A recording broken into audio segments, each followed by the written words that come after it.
Hello, everyone. It's Royce here, and I want to welcome you all to my Royce in the House YouTube channel. We've got a fun show for you tonight. We're going to be talking about how Frank Zappa gave Alice Cooper his first big break in the music industry. All right, so you're watching Royce in the House, and I want to, if you like the content, I've got many, many more shows on my channel for you to go watch. We do a live music-based podcast every single Sunday night at 6:30 p.m. Pacific Daylight Time. So please consider subscribing if you enjoy the content. Also hit that notification bell so you'll know when future shows are coming on.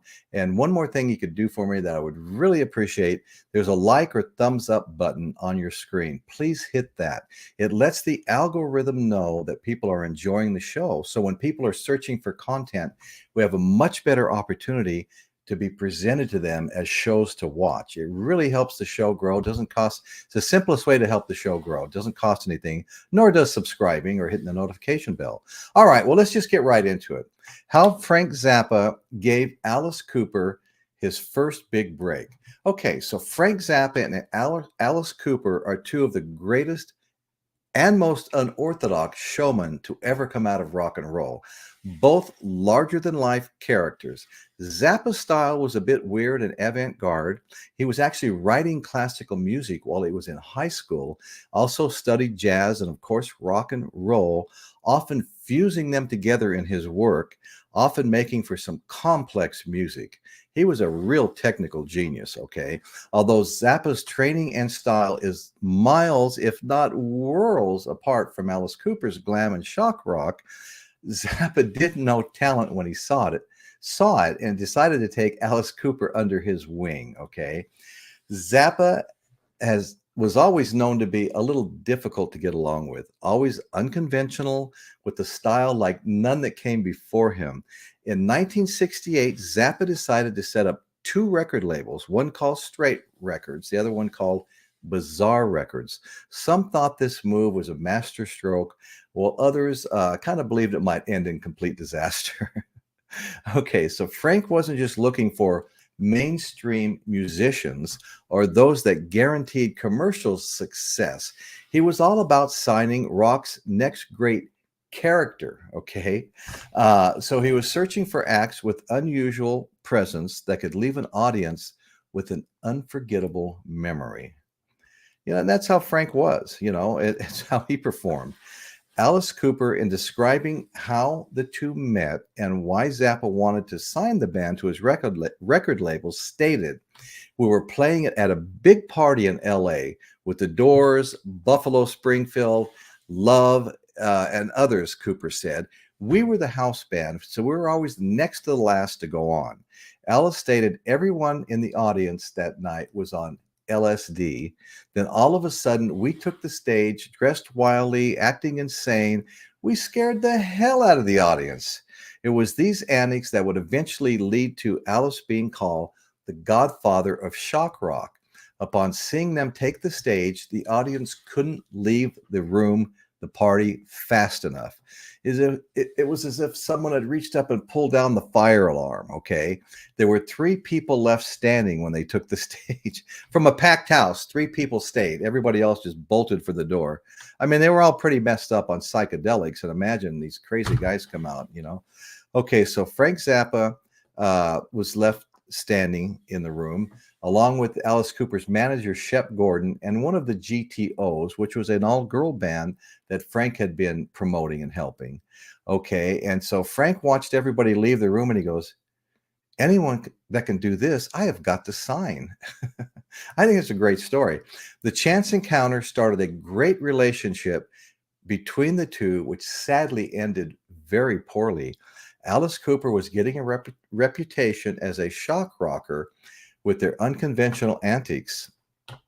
And when I say unconventional, I mean unconventional. I saw them in concert a couple of years ago. They pulled out a guillotine. They did the beheading. I mean, it's mass craziness. But I will say some of the best musicians you can watch, they've got fantastic guitar players, drummer, bass player. They're all just excellent, and a whole cast of characters on the stage with them. So do yourself a favor. You get a chance to see Alice Cooper, go see him. So Zappa invited the band back to his home studio located in the infamous Laurel Canyon neighborhood in a log cabin. Incidentally, on my channel, I have a couple of other Laurel Canyon videos, and I think you'd enjoy them if you went and checked them out. Zappa told the band to drop by at 7, meaning p.m., at his studio in Laurel Canyon, but they assumed it was a.m. So Zappa answered the door at 7 a.m. Here's the Alice Cooper band standing at his door. Okay, so he listened to the audition in his bathroom while drinking a cup of coffee at that hour. The music sounded even louder and more incomprehensible. After listening, Zappa stated, "I don't get it. I just really don't get it. So I'm signing you to a 3-record deal." I mean, you know, he was looking for the unusual, right? Alice Cooper's first 3 albums, released on Zappa's straight record label, were distributed through Warner. Initially, Zappa wanted to turn them into a gimmicky comedy act, okay, called Alice Cookies, not Cooper, Cookies, with albums to be sold on cookie-sized vinyl in tin cans. However, thankfully, that never materialized.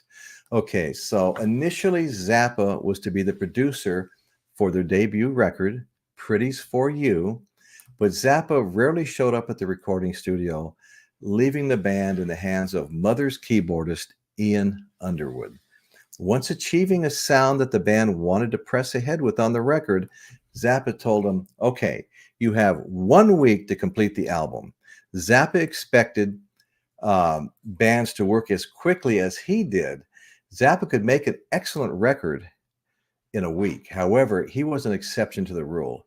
Zappa was as talented as anybody in rock and roll ever, as far as I'm concerned. I mean, the guy was highly trained, highly educated, great, but off the wall sense of humor I found on a lot of his music. Okay, so the second album, Easy Action, Zappa stepped back even further and had David Briggs as a producer. Okay, so for the third album, Love It to Death, Zappa's interests were completely elsewhere. He didn't even want to get involved with it. At that point, Warner Brothers wound up doing most, if not all, the work. So anyway, after that third album, the third 3-album deal that they had with Zappa, Alice Cooper moved on. And this is where it gets a little sad, okay? So after moving on from Zappa's label, Alice Cooper's band became, entangled in a lawsuit with Zappa's business team that was said to have cost the band, Alice Cooper's band, millions in royalty rights to their work. And this all happened prior to 1973's Billion Dollar Babies. Even though their relationship ended on a very bitter note, Cooper had nothing but praise for Zappa following his death in 1993. Now, that's a class act. And Alice Cooper really is a class guy. I know people that know him, very well personally. I know one of his guitar players, Ryan Roxy.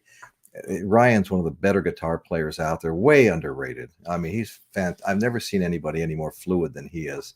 Anyway, so I know people that know him. Alice is just a great guy. He's a class guy.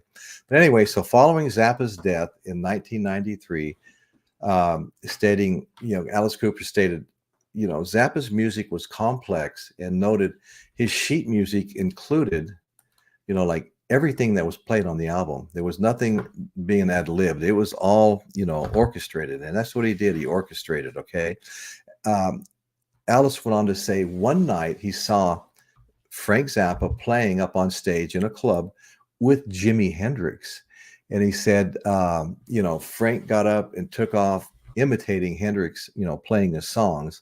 And Alice says, "I'm looking at Hendrix, and Hendrix is just standing there with his mouth open. He couldn't believe how good Zappa was."